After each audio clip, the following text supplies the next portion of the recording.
हम जब भी नया फ़ोन ख़रीदते हैं तो क्या देखते हैं? कौन सी कंपनी का है, कितनी रैम है, कितना स्टोरेज है, कैमरा कितने मेगापिक्सल का है, प्रोसेसर कैसा है। फिर आते हैं कुछ ऐसे फीचर्स जिन्हें हम इतना ज़रूरी नहीं समझते, जैसे फ़ोन कितना सेफ़ है, प्राइवेसी कैसी है, हमारा कौन सा डेटा कितनी मात्रा में इस्तेमाल कर रहा है। ये सब तो सरकार देख लेगी ना, हमें क्या टेंशन।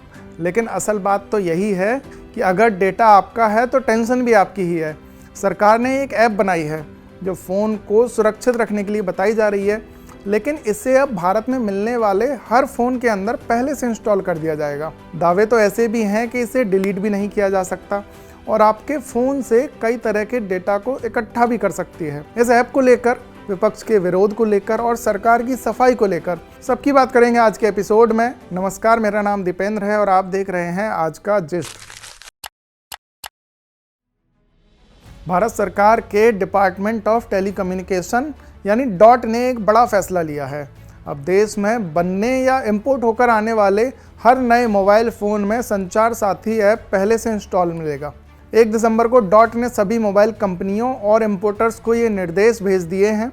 साफ कहा है कि जब भी कोई यूज़र नया फ़ोन ऑन करे या पहली बार सेटअप करे तो ऐप स्क्रीन पर साफ दिखना चाहिए। फ़ोन कंपनियां किसी भी हालत में ऐप की सर्विसेज को हटाएं, छिपाएं या ब्लॉक ना करें। संचार साथी क्या करता है? इसे मई 2023 में लॉन्च किया गया था। इसका पहला काम है कि अगर किसी का फ़ोन खो जाए, चोरी हो जाए या किसी तरह मिसयूज़ हो रहा हो तो यूज़र सीधे ऐप से रिपोर्ट कर सकता है और अपना फ़ोन ब्लॉक कर सकता है। अभी तक लोगों को वेबसाइट खोलनी पड़ती थी, इसलिए रिपोर्ट करने में देर हो जाती थी। डॉट के मुताबिक ऐप का सिस्टम इतना एडवांस है कि फ़ोन का IMEI नंबर याद रखने की ज़रूरत नहीं पड़ती। ऐप से एक और काम होता है, कोई भी व्यक्ति ये चेक कर सकता है कि उसके नाम पर कितने मोबाइल कनेक्शन चल रहे हैं। कई बार ये पता नहीं चलता कि किसी ने उसके डॉक्यूमेंट्स का गलत इस्तेमाल करके कहीं सिम तो नहीं ले रखी। ऐप बैंक और फाइनेंशियल इंस्टीट्यूशंस के ट्रस्टेड कॉन्टैक्ट्स भी दिखा देता है, यानी असली नंबर कौन सा है, जिससे धोखाधड़ी वाले कॉल या लिंक की पहचान आसान हो जाती है। जानकारी के मुताबिक अभी तक संचार साथी के जरिए 42,14,000 से ज़्यादा मोबाइल फ़ोन ब्लॉक किए जा चुके हैं। 26 लाख से ज़्यादा खोए या चोरी किए गए फ़ोन ट्रेस हुए हैं। 2,88,00,000 लोगों ने अपने नाम पर चल रहे कनेक्शनों की जानकारी मांगी है, जिनमें से 2,54,00,000 से ज़्यादा रिक्वेस्ट पूरी हो चुकी हैं। ऐप को अब तक 1,14,00,000 से ज़्यादा रजिस्ट्रेशन मिले हैं। 1 करोड़ से ज़्यादा डाउनलोड गूगल प्ले स्टोर पर है और 9.5 लाख से ज़्यादा एप्पल स्टोर पर दर्ज हैं। डॉट का कहना है कि ये कदम लोगों को फर्जी फ़ोन खरीदने से बचाएगा। टेलीकॉम रिसोर्सेज के गलत इस्तेमाल की रिपोर्ट करना आसान हो जाएगा। जो फ़ोन पहले ही बन चुके हैं या देश में बिक्री के लिए पड़े हुए हैं, उनमें भी ऐप को अनिवार्य बनाने के लिए कंपनियों को सॉफ्टवेयर अपडेट भेजने होंगे। Apple, Oppo, Vivo, Xiaomi, Samsung जैसे सभी OEMs को ये नियम लागू करने के लिए 90 दिन का वक्त दिया गया है और 120 दिन में पूरी कंप्लायंस रिपोर्ट सरकार को भेजनी होगी। 1 दिसंबर 2025 को जब ये खबर बाहर आई तो सरकार चाहती है कि हर नए मोबाइल फ़ोन में संचार साथी ऐप पहले से मौजूद रहे। अब ये टेक चर्चा से मामला निकलकर सीधे राजनीति के गलियारों में पहुंच गया है।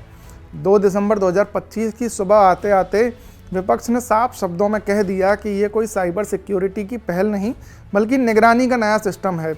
विपक्षी दलों का कहना है कि सरकार इस ऐप को सुरक्षा का टूल बताकर धीरे धीरे लोगों की प्राइवेसी के भीतर घुसने की कोशिश कर रही है। कांग्रेस महासचिव KC वेणुगोपाल ने कहा है कि सरकार क्या चाहती है, ये साफ दिख रहा है कि big brother can not watch us. उनका कहना था कि भारत का संविधान नागरिकों को प्राइवेसी का अधिकार देता है और कोई भी सरकार इस अधिकार को टेक्नोलॉजी के नाम पर कमज़ोर नहीं कर सकती। वेणुगोपाल के मुताबिक संचार साथी को हर फ़ोन में डालने की पहल एक तरह से लगातार हो रहे प्राइवेसी एरोजन का हिस्सा है। उन्होंने कहा कि ये ऐसा टूल है जो नागरिकों की हर मोमेंट, हर कॉल, हर इंटरेक्शन के आसपास एक मॉनिटरिंग शैडो बना देगा और ऐसे कदमों को वे अनकॉन्स्टिट्यूशनल बताते हैं। कांग्रेस सांसद प्रियंका गांधी वाड्रा ने इसे स्नूपिंग ऐप बताया। पत्रकारों से बात करते हुए उन्होंने कहा कि देश में नागरिकों की प्राइवेसी को लेकर जो माहौल होना चाहिए था, उसकी जगह अब डर का माहौल बन चुका है। उन्होंने कहा, एक नागरिक अपने परिवार, अपने दोस्तों से बातचीत करते वक्त सुरक्षित महसूस नहीं करेगा अगर सरकार ऐसे ऐप्स के जरिए हर फ़ोन में झांक रही हो। प्रियंका गांधी ने और क्या कहा, सुनिए। It is snooping app, so you know what it is then. But you said snooping app, so it is a snooping app. I mean, clearly, it's ridiculous. Now, where else do they want to, I mean, citizens have their right to privacy. Even all of you must be having a right to privacy to send your own messages to family, friends, without the government looking at everything. It's not just one thing. It's not just snooping on the telephones. It's overall. They are turning this country into a dictatorship in every form. You ask me every day why Parliament is not functioning. It's not functioning because they're refusing to talk about anything. So it's very easy to blame the opposition, but the fact is they are not allowing any discussion on anything. And that is not democracy. A healthy democracy demands discussion and everybody has different views. You hear them out. इसके अलावा प्रियंका ने कहा कि privacy सिर्फ technical term नहीं बल्कि एक emotional security है जिसे सरकार धीरे धीरे कमज़ोर कर रही है। वहीं शिवसेना उद्धव गुट की राज्यसभा सांसद प्रियंका चतुर्वेदी ने इस कदम को एक तरह का बिग बॉस मोमेंट बताया। उनका कहना था कि सरकार हर फ़ोन में ऐसा सिस्टम बनाना चाहती है जिससे वह लोगों पर लगातार नज़र रख सके। उन्होंने कहा कि असली ज़रूरत मजबूत ग्रीवांस रिड्रेसल सिस्टम की है, जैसे स्पैम, फ्रॉड, साइबर क्राइम से जुड़ी शिकायतों को जल्दी हल करना। लेकिन सरकार इसका उल्टा रास्ता चुन रही है। राज्यसभा में CPIM के नेता जॉन ब्रिटास ने कहा कि अगर आज ऐप फ़ोन में होगा तो कल एंगल मॉनिटर्स और ब्रेन चिप्स जैसे निगरानी टूल्स का रास्ता भी खुल जाएगा। उनका कहना था कि जो कदम अभी स्मार्टफोन्स तक सीमित लगता है वो धीरे धीरे phone, laptop, smart TV, watch, यहाँ तक कि घर के इंटरनेट सिस्टम तक फैल सकता है। ब्रिटास ने कहा ही कि ये ब्लेटेंट इन्वेजन ऑफ प्राइवेसी है, यानी हमारी निजता पर जानबूझकर किया गया हमला। उधर इन सब बयानों के बीच सरकार को भी सामने आकर सफाई देनी पड़ी। संचार मंत्री ज्योतिरादित्य सिंधिया ने कहा कि आपको ऐप रखना है या हटाना है, दोनों यूज़र का विकल्प होगा और सरकार सिर्फ लोगों को इससे अवगत करा रही है। सुनिए उन्होंने क्या कुछ कहा। प्रॉब्लम क्या है कि विपक्ष कुर्सी के नीचे, कुर्सी के पीछे, कुर्सी के लिए मुद्दे ढूंढ रहा है।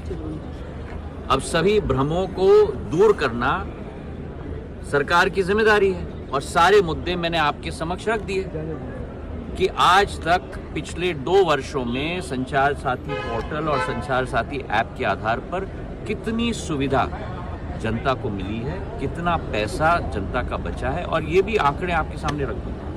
एक साल में 2024 में अकेले हमारे देश के अंदर 22,800 करोड़ रुपए के फ्रॉड हुए हैं। एक तरफ विपक्ष चिल्ला रहा है कि आप फ्रॉड कैसे रोकेंगे, दूसरी तरफ अगर संचार साथी का ऐप हमने आम नागरिक को दे दिया तो कह रहे हैं पेगासस, तो करो तो मरो, न करो तो मरो। तो जो लोग सत्य नहीं देखना चाहते हैं उन लोगों को हम सत्य नहीं दिखा सकते। जो लोग सुविधा इस्तेमाल करना चाहते हैं वो करें, जो नहीं करना चाहते हैं और डिलीट करना चाहते हैं वो डिलीट करें। प्रॉब्लम क्या है? ज्योतिरादित्य सिंधिया के बयान से पहले DOT यानी डिपार्टमेंट ऑफ टेलीकम्युनिकेशन ने कहा था कि ये ऐप यूज़र द्वारा डिलीट, बंद या डिसेबल नहीं की जा सकती। विपक्ष को ये सफाई पर्याप्त नहीं लगी। वेणुगोपाल ने कहा कि सरकार हर बार नागरिकों की सुरक्षा और डिजिटल सुविधा की आड़ में ऐसा सिस्टम बनाती है जो बाद में निगरानी का हथियार बन जाता है। सोशल मीडिया पर भी ये सवाल उठ रहे हैं कि क्या भारत धीरे धीरे ऐसे दौर में पहुंच रहा है जहां हर फ़ोन सरकार के ब्रीदिंग डिस्टेंस पर होगा। कुछ डिजिटल प्राइवेसी एक्टिविस्ट ने कहा है कि असली चिंता ऐप खुद नहीं है बल्कि उसका मैंडेट है। लोगों ने पूछा किस डेटा तक ऐप की पहुंच होगी, कौन सी जानकारी सर्वर पर जाएगी, किस एजेंसी को एक्सेस दिया जाएगा और कितने समय तक। दिल्ली स्थित digital rights group internet freedom foundation ने कहा है कि इस ऐप के जरिए हर स्मार्टफोन पर एक ऐसा सिस्टम लेवल एक्सेस बन सकता है जिसे यूज़र कंट्रोल नहीं कर सकता। इसका मतलब है कि ऐप यूज़र की अनुमति के बिना डेटा तक पहुंच सकता है। संचार साथी के फीचर्स और डेटा एक्सेस को लेकर भी सवाल उठ रहे हैं। ऐप का रजिस्ट्रेशन फ़ोन नंबर के साथ ज़रूरी है। एंड्रॉयड फ़ोन में ये ऑटोमेटिक होता है, यानी यूज़र की अनुमति के बिना फ़ोन नंबर डिटेक्ट करके DOT को रजिस्ट्रेशन मैसेज भेज देता है। iOS में यूज़र को मैनुअली मैसेज भेजना पड़ता है। एंड्रॉयड पर ऐप को कुछ परमिशन चाहिए होती है, जैसे कॉल करना और मैनेज करना, SMS भेजना, कॉल और SMS लॉग पढ़ना, फ़ोटो और फाइल एक्सेस करना और कैमरे का उपयोग करना। iOS में केवल फ़ोटो, फाइल और कैमरे की परमिशन मांगी जाती है। MobSF नाम की open source app testing service के मुताबिक ये ऐप एंड्रॉयड यूजर्स का कॉल लॉग पढ़ सकता है, फ़ोटो और वीडियो ले सकता है, फ़ोन नंबर और सीरियल नंबर जान सकता है हालांकि ऐप की प्राइवेसी पॉलिसी कहती है कि बिना नोटिफिकेशन यूज़र का डेटा नहीं लिया जाएगा और डेटा शेयर केवल कानून के तहत होगा। ऐप स्टोर पर डेवलपर्स का कहना है कि ऐप यूज़र का डेटा नहीं लेता, लेकिन सच में app phone number, photo, call और SMS लॉग जैसी जानकारी लेता है। CNBC TV 18 की एक रिपोर्ट के मुताबिक कंपनियां अपनी चिंताएं ministry of electronics and information technology के सामने उठाने की योजना बना रही हैं, क्योंकि मोबाइल हार्डवेयर इसी मंत्रालय के दायरे में आता है। एक्सपर्ट्स को डर है कि घरेलू और एक्सपोर्ट डिवाइस के अलग अलग बिल्ड, सप्लाई चेन और लॉजिस्टिक्स में परेशानी पैदा कर सकते हैं, खासकर ग्लोबल ब्रांड्स के लिए जो भारत में काम कर रहे हैं। एप्पल ने प्राइवेसी और पॉलिसी की चिंता जताई है। रिपोर्ट्स के मुताबिक एप्पल का मानना है कि ये कदम प्राइवेसी और सुरक्षा के लिए खतरा है। कंपनी इसे सरकार के सामने उठाएगी।